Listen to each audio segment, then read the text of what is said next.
having a thick enough bed of our tile cement on the concrete foundation so the stone bricklets can sit in a flat plane with the previous laid course. I use the small level to check the bricklets aligned with the one underneath and sitting completely vertical. I wash off any excess of the tile cement with my wet sponge.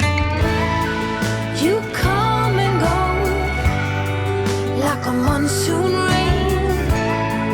You hide and show like a lightning bolt. You have it all. In the previous episode, we got our timber treated frame set in place. This will be containing the paved pathway and our sandstone step.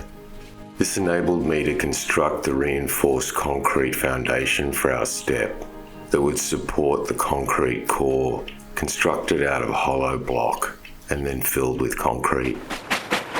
The project requires 2 steps connecting to the timber deck landing. The main step, where the paved pathway is, and also a smaller step on the other side. I also set the concrete foundations for posts that suspend a drying rack for towels and wetsuit for when the client returns from the beach that's nearby. I'll be completing the construction of this drying rack before returning my attention to the sandstone steps. With the concrete foundation set solid, I remove the bracing I put in place to keep the posts level and plumb. I remove the formwork for the foundation so I can see how the concrete came out. This post foundation doubles up as a small retaining wall to help manage the slight slope we have in the sand under our pathway. I can see here that the concrete foundation has come out nice and solid. I brush off the excess bluestone chips that I added to the top of the slab to see how it's turned out. This texture is going to match some of the elements that'll be in the finished pathway. After a little backfilling of sand to tidy up the area, I move on to the installation of the steel pole that's going to form the basis of our wetsuit drying rack. I measure and mark out the holes for the bracket that'll be holding the steel pole in place.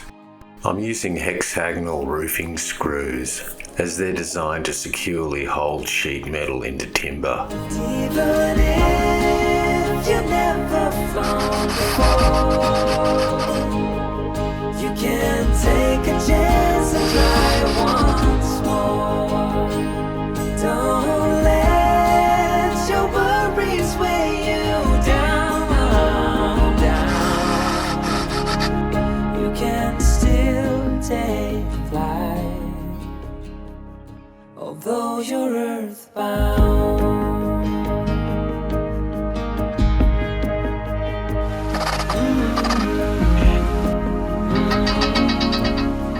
After adjusting it to be symmetrical with the posts, I lock the screws in tight so it won't move around, and then test it out with one of my cleanup towels. With this side project complete, I'm now going to take an inventory of our sandstone supply for cladding these 2 steps. I created a stockpile of offcuts on this pallet that were leftover pieces of stone from the previous project, where we created a sandstone pathway for the entry at the front of the house. The idea was to load my wheelbarrow up with a batch of stone and transport it to where my wet saw is set up so we can cut some test pieces. Don't let your worries weigh you down, down, down. You can still take flight, although you're earthbound. I'm using my wet saw to cut some sandstone test bricklets to see what sort of configuration I can come up with to create an appropriate pattern for the cladding of these sandstone steps. After coming up with an appropriate tile size I can generate from our scrap material, I go test fit it on the step. To help manage our limited supply of stone offcuts, I'm starting with a smaller step first. My plan was to have a pattern of 3 pieces of stone across the step. I cut them slightly oversized, This way I can visualize how the stones are going to look on the step. By measuring the step and the pieces and using my calculator, I can come up with a size to create a symmetrical layout. I add some pencil marks on the stones for reference when I trim them on the wet saw. Then return them in place and double check that they fit. But there's some words that I just wanna hear you say, to put it all straight before this night turns into day, and then I'm on my way. Yeah.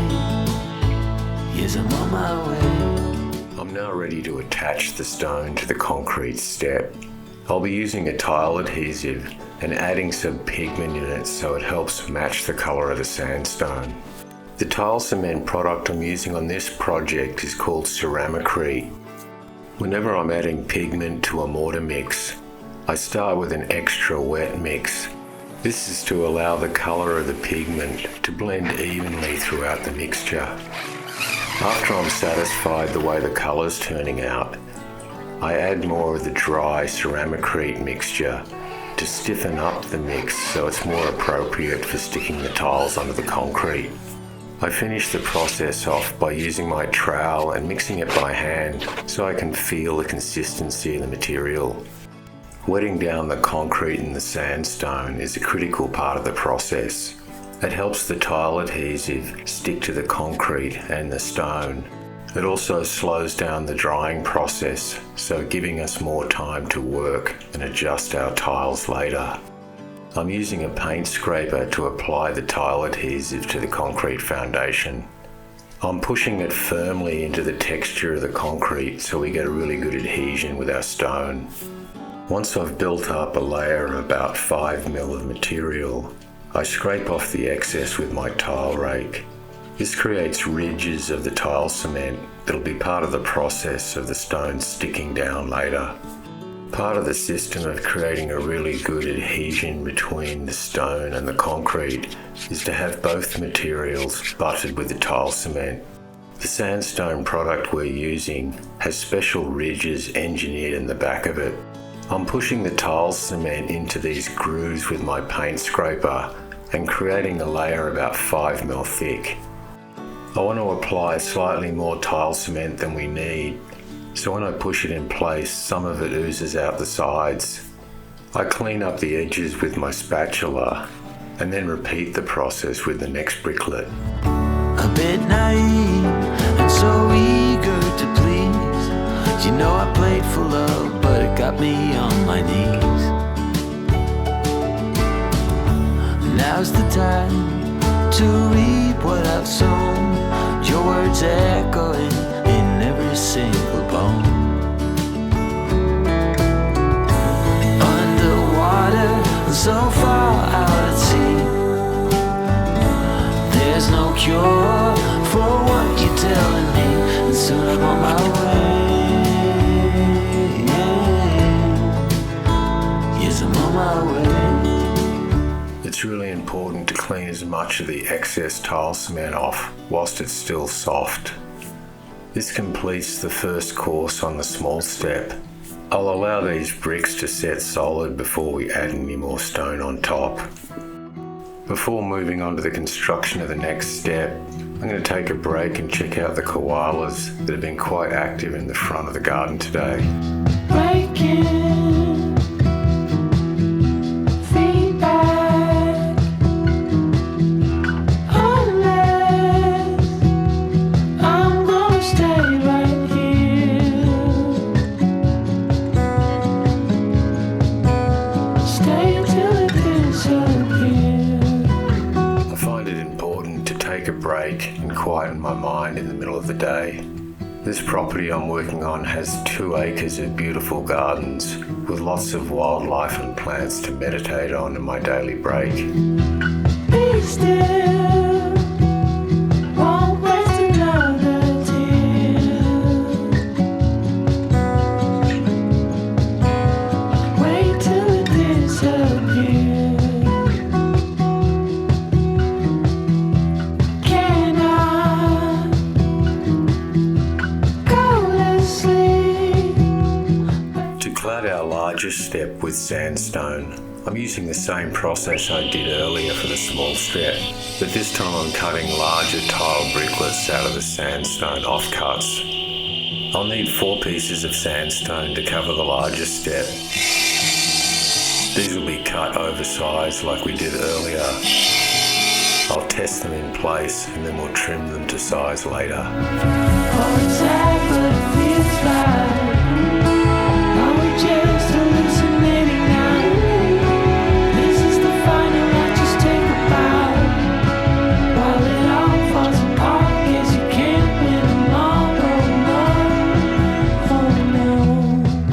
I'm satisfied the 4 pieces of stone we've cut will work nicely for the first course of this step.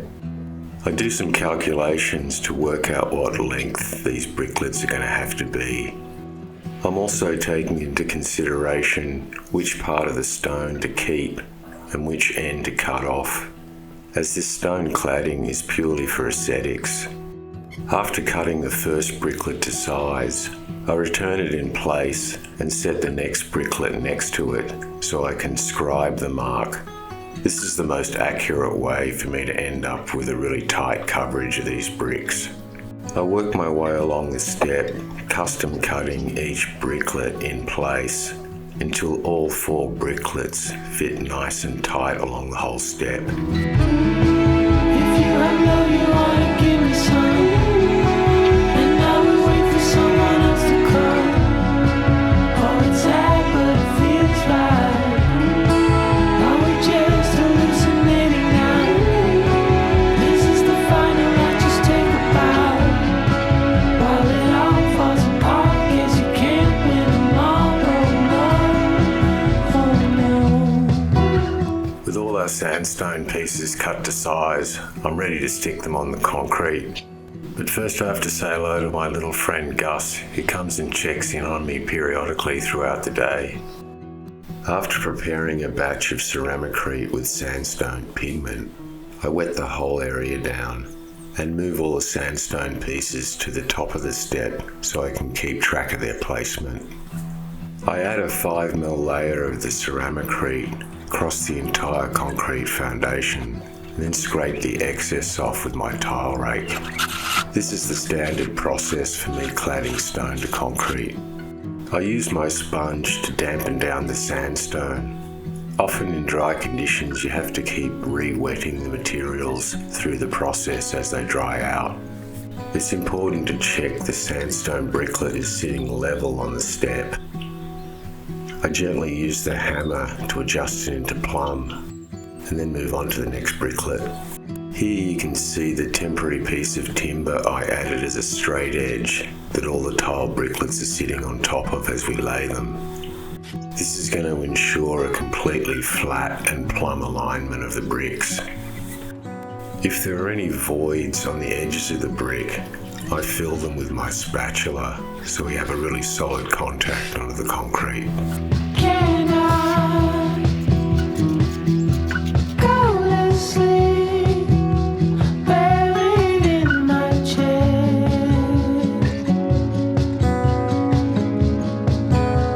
The only thing that's left.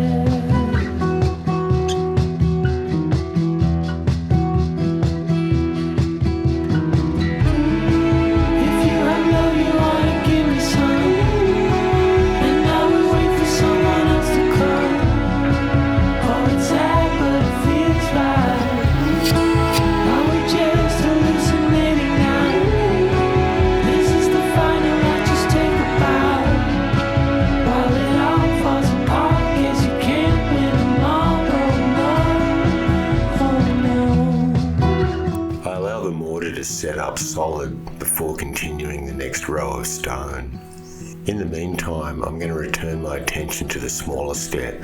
I calculate the height of the bricklets by measuring from the deck to a piece of stone that simulates the top piece of our step. I want to come up with a symmetrical pattern. So by experimenting with the layout, I come up with a pattern that'll give us the coverage we need. Once all the bricklets are cut to size, I stick them on with the pigmented ceramicrete in the same process we used earlier. With the second course complete on the small step, I return my attention to our larger step and repeat the process. Quiet voices in the night. Time is running out of sight. A lonely wind is passing by. Tries to carry all the whispers that it finds. The walls are listening when we talk, making echoes as we walk. There's no one left but you and me. It's like a made-up place that only we can see. Hold my hand and hear the words I say. Close your eyes and let us fade away. Build a secret place for you and me. Let our minds be caught up in a dream. There's a few things I want to focus on when putting the second course on our step. Having a thick enough bed of our tile cement on the concrete foundation so the stone bricklets can sit in a flat plane with the previous laid course. I use the small level to check the bricklets aligned with the one underneath and sitting completely vertical. I also want to fill any small gaps we have with the pigmented tile cement. This is why I added the sandstone pigment, so it'll help blend with the stone bricklets. I wash off any excess of the tile cement with my wet sponge. The weather's quite warm today, so the tile cement can set quite quickly. I continue the process of nudging each bricklet tightly to the previous one until I've completed the whole step. Hold my hand and hear the words I say. Close your eyes and let us fade away. Build a secret place for you and me. Let our minds be caught up in a dream.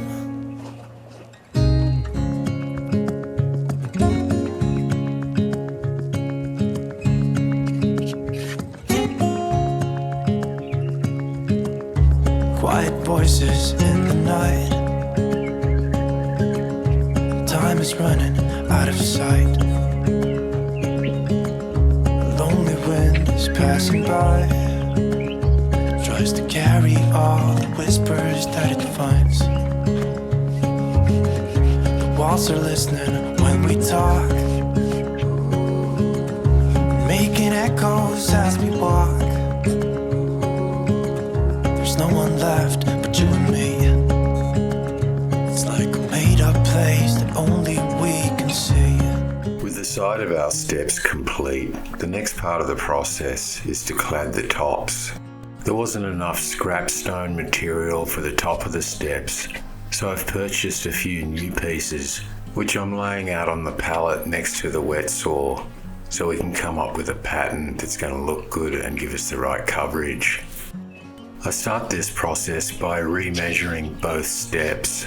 This way I can calculate how to rough cut the stone into rectangles so we can fit them in place. I select an appropriate piece of stone, mark out a rectangle with my pencil and cut 3 sides of it on the wet saw, and then place it on the top of our step to see how it fits. By having the piece of stone cut oversized, I'm able to adjust it in position and then scribe the edges we need to cut off the existing step. This is going to result in a much more accurate fit. Standing underneath the lights, look into each other's eyes. Tired snowflakes are coming down, collapse into water when they hit the ground. I hear the sound of empty streets. Yesterday has gone to sleep, so all that's left is you and me. I can promise you're the only thing I see. Hold my hand and hear the words I say. Close your eyes and let us fade away. Build a secret place for you and me. let our minds be caught up in a dream. The stone we clad on the side of our step has had all weekend to set up, so it's solid enough for me to remove this temporary form we had under the bottom edge of the stones. The void here we've created under the step is part of the engineering system that's going to help bind the step to the pavers that we'll be adding later. This will stop them separating and changing in height over time. Last week we got all the stone cut and stuck on. We selected and cut all the stone for the top. I didn't stick them on last Friday because the weather was too warm. And sometimes in really hot weather the cement stiffens up too quickly and it can really work against you when you're trying to get these stones seated exactly the right height. So we've come back today to stick these on. Our step height's going to be 190. So by checking here I can see I've got about 5 mil to play with. I'll be using these packers to pack these stones up to get it as close to 190 as we can to the top of this decking step, and also give it a little bit of a slope forward so it drains off on the front side. Because later on we'll be laying our pavers right up to the edge of this stone step and they'll be 190 from there. So it'll be 190, 190. The main reason for this project was to create an ergonomic and safe step up onto this deck platform. The previous stair system was very uneven and unsafe, so it's worth going to extra trouble to make sure these two steps are exactly the same height. One of the ways of setting horizontal stones to an exact height is to use plastic packers underneath. I start the process by using 10mm packers underneath the stone. I then check it with my set square and small level. From there I can see how many millimeters I need to adjust it by. So I swap out the black 10mm packers for smaller packers. Each time I adjust the height, I double check with my set square and level to see if I've got it any closer to where I want it to be. I keep swapping out the different size packers until I get the stone to the exact height that I need. I've set this stone to the correct level, but the edge of the stone needs a little bit of material removed. I've had to cut a bevel along the edge of these stones because of the rough backing on them. This stone needs a couple of mil ground off to fit really snugly. I use my grinder with a diamond tipped bit to take a couple more mil off the bevel I'd already put in the edge of the stone. I return it to its position and do one last double check with my level. With this first piece fitting nicely, we're ready to stick it in place with our tile cement. Yesterday there was sun and there was rain, beauty in the mundane. And as the light startled our eyes, we let go of disguise. And now there's something in the air and a sparkly shimmer on our skin, restoring everything within.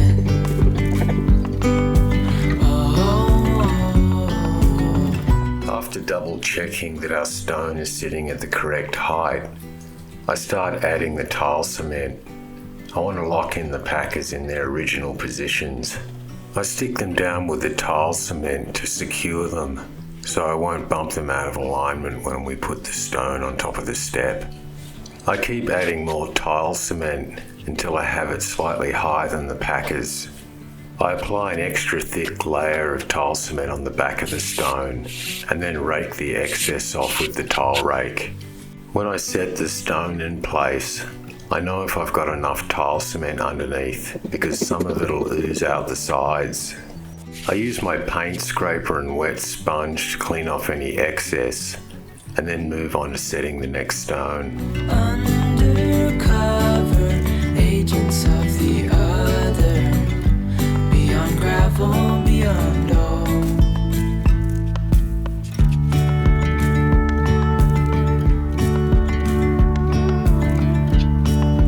Hand in hand, building castles out of sand, reaching for the grand.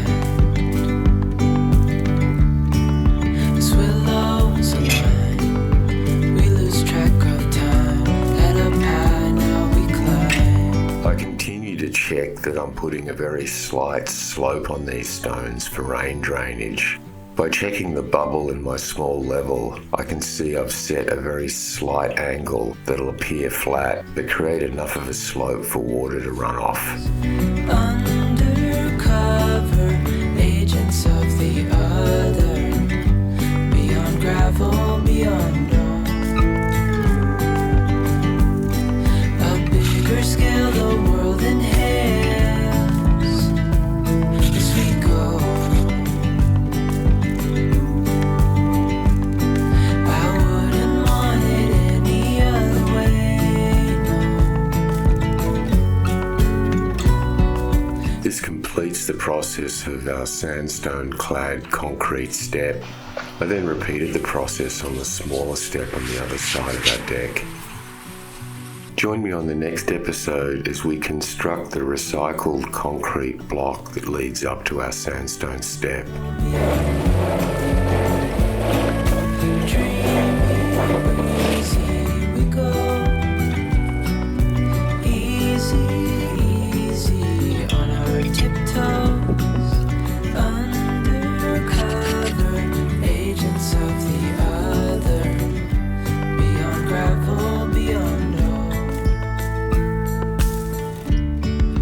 Yesterday, there was sun and there was rain, beauty in the mundane. Thanks for joining me this week in my YouTube channel. Check the link below, and while you're at it, hit the subscribe button or make a comment so I can help you with your future construction solutions. And don't forget to follow our channel for more ideas and how-to tips for home and garden projects.